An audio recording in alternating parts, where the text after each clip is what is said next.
What's going on, everyone? Welcome. This is the Warehouse Series, and today is Discord Friday. I first and foremost want to thank all of you newcomers. I have gained almost 100 subscribers in 12 days. Very excited about that. I am glad that this channel is still growing.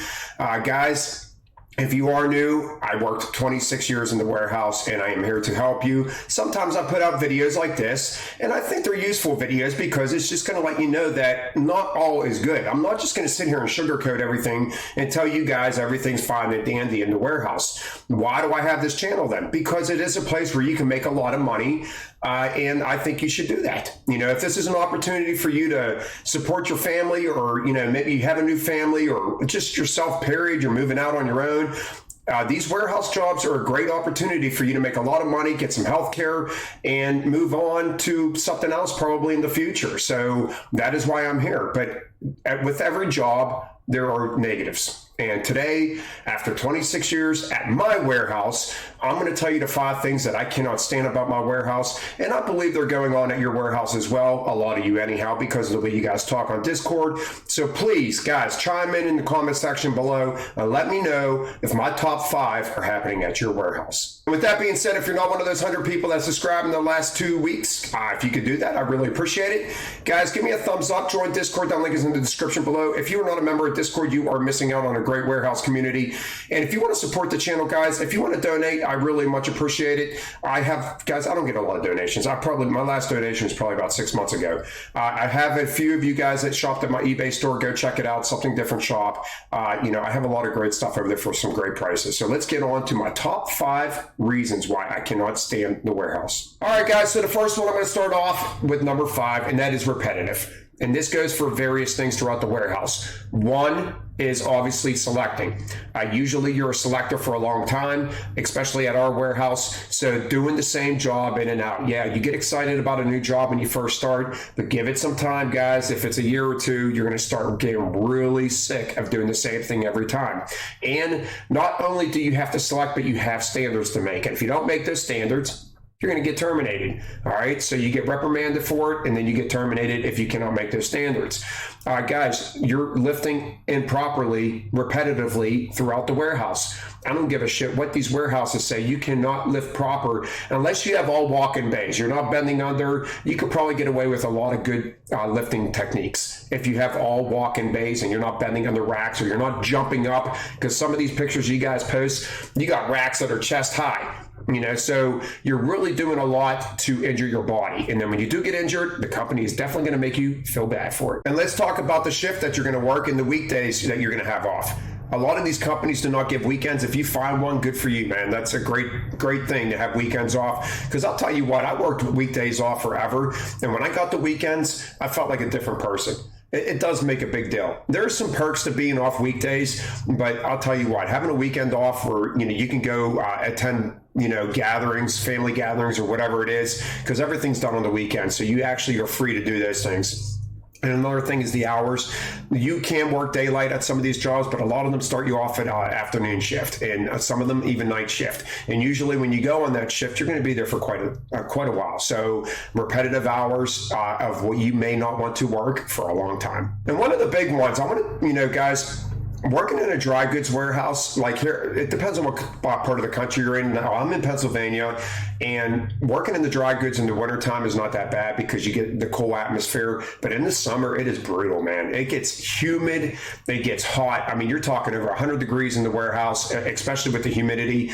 And not to mention, guys, being inside working is not a healthy thing, especially in warehouses. All right. It's not like you're in a clean environment. You're in a very dusty environment. You're in a warehouse. It's very hard to keep a warehouse from being dust free. Actually, it's probably impossible. So you're breathing in a lot of stuff that you should not be breathing in over time. You're working in conditions that you should not be in. You need to be outside getting some sunlight, you know, when you can. I'm being serious, guys. You know, I mean, like working in the cold. There is no way for 10 to 12 hours a day for 5 days a week or even more, working in the cold is healthy for you. And then you want to go to the freezer. You guys post your pictures over there with icicles hanging off your face. How is that healthy? There is no way working in a freezer for any length of time is healthy. Guys, this job is not a healthy job. That's why I say 2 years. Get in, make as much money as you can, and get out. And when you first start, guys, all this repetitiveness with very little time off. You have to accumulate time in all these warehouses. So you get very little time off with all this repetitive motion. All right, guys, and number 4, never enough. Whatever you do, it's never enough in the company. First of all, I always say that the warehousing is like the 13th grade. You got bells that dismiss you. You got bells to go to work. You got bells to go to lunch. And if you're late doing any of that stuff, you got supervisors, they're practically teachers, coming in and tell, hey, come on, you got to go back. Let's go to work. We got to get back onto the floor, because you got like supervisors, their job is one job only: cases in, cases out in a timely manner. We got to get these cases done by the end of the shift as quick as possible, and they don't care who they push to do it. And usually it's the good workers. So it's never enough. You could be and this is one of the main reasons why I left the warehouse, is because I consider myself a good worker, and they will just push you to do more work because there's so many lazy people in the warehouse. So yeah, it's never enough for them. They're gonna walk the floor. They're gonna check the cameras. You got cameras like every 3 feet in these warehouses. So, and right now our company, I was just talking to somebody today, and we're going through a system change right now at our warehouse.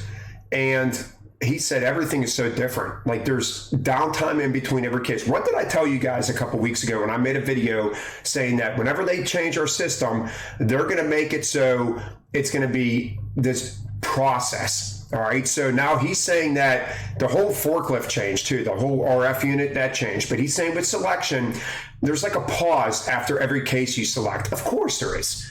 That is on purpose. That pause is on purpose because they implemented a new system that I guarantee is a lot harder than the old system they had. And they don't want you, if they went cold turkey, like right from the old system to the new system fully working, you're gonna notice the difference. You're gonna be like, what the heck, man? This isn't 100%. And you're going to start complaining about it. But if they drag the process out, whether it's a week or 2 or 3 weeks, if they drag the process out, we're going to put a pause after every case. And these guys are going to get 80%. And we're going to let them go until we get the system all kinked out. Well, the time's going to go, and then they're going to implement that system at full pace. And you're going to not even pay attention to, wow, I'm throwing harder for that 100% now.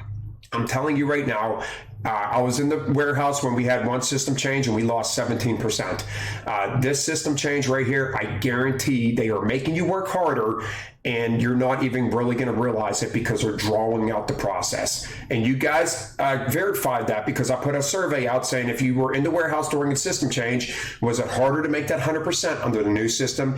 And like 90% of you guys said yes. So I'm telling you right now, it's never enough. If they have an opportunity to get you to throw faster and to throw harder, they're going to do it. They reslotted our warehouse. Never enough. They reslotted that warehouse to get you to throw more cases. All the fast moving items are in one aisle now, so you're not skipping all over the warehouse. You're throwing all those cases within the first 3-4 hours of the order. So they got you throwing more cases per hour. Never enough for these companies. All right, guys, number 3 is good workers. And I just hinted on this a little bit, and I do want to start off by saying it's not the supervisor's fault. Supervisors have a job, cases in, cases out in a timely manner within the shift that you're provided.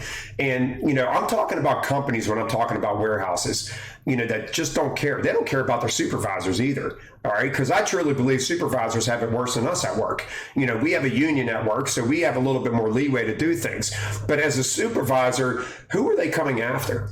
Who are they going to come after if they really need to get the job done in an 8-hour shift? They're coming after the good workers. They're coming after the good workers to give them more work to do because they know they're going to do it. They're not going to go to the bottom guy that sucks and just, is constantly pissing around because they know if they go to him, he's just going to do less work.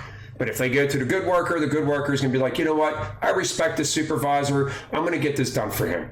All right. And so that was one of the reasons why I quit, like I said earlier, is because they just constantly come after the good workers and have you do more work, and I can't stand it. I hate it. It's just, it was nonstop every single day, and they would literally just dump work on you.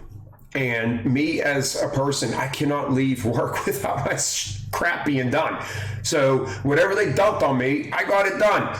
And it's annoying. All right. So good workers, you know, you don't get rewarded for it. The only way you're getting rewarded for being a good worker is in your incentive pay. Other than that, you're just getting more work to do. All right, guys, number 2 pisses me off, and that is feeling involved. These companies love to make you feel like you're a part of something. All right. And that is by all these committees they have. Standard committee, safety committee, slotting committee. They put you guys on these committees to make you feel like you're a part of the company. All right, we have a say so. That what we say, guys, they don't give a flying shit what you say. Whatever you say goes in one ear and out the other. This is only to make you feel like you're involved with the company, to keep you happy, to keep happy employees, to make them work harder. All right.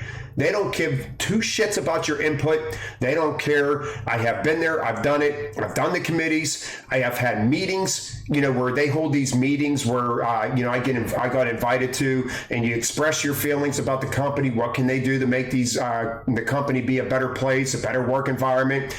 Oh my God, it's so annoying. I've been going to these for 20 years. All right. Out of my 26 years, I've been probably involved with these meetings for 20 years. And God, they don't care. You say the same shit that you said, you know, 2 weeks ago that I said 20 years ago. They don't care. I hate it that they try to make you feel like you're part of the team, part of the freaking, you know, company, and they really give a crap about you. So they make these committees, they make you feel involved, they get meetings, you know, suggestion boxes or whatever it is. It's all a freaking ploy just to make you feel like you're really means something, that your voice is being heard. It is not being heard. I promise you. And that leads me into number 1. Once again, guys, these all just like fell right into each other. It's the fact that they call you a team member. There is nothing even involving a team when you go into the warehouse. It's every man and woman for theirself. All right. I'm telling you right now, every man and woman for themselves. You and you alone are responsible for your standard time. Nobody else. You and you alone are responsible for running that forklift, stacking your product, making sure it gets to the door in a timely manner. If you're loading, you gotta, you know, make sure that your stuff's getting on the truck in a timely manner. If you're driving it to the store, you got to make sure you and you alone gets it to the store in a timely manner. There is nothing. You're not a team member. You're an employee. All right. So this team member shit really pisses me off. All right. And that goes right back to feeling involved. We're going to call them team members. We're going to make them feel like they're part of the team. What freaking team? Because the minute you do something wrong, they're coming after you and they're going to terminate you. You're not a team. There's nothing team involved when you're working in the warehouse. It really irritates me that in all these warehouses, they call you a team member. You guys, you're an employee, and it's you, yourself, and I versus everybody else. All right, so that's my number 1 thing, is the fact that they call you a team member. It irks me. It pisses me off. We are not a team. Even as a union, we are not a team. All right, I've been in a union my whole career. You are not a team. All right, it's every man and woman for themselves. All right, guys, those are my top 5 reasons, and I'm sure they're not probably what you thought they were going to be.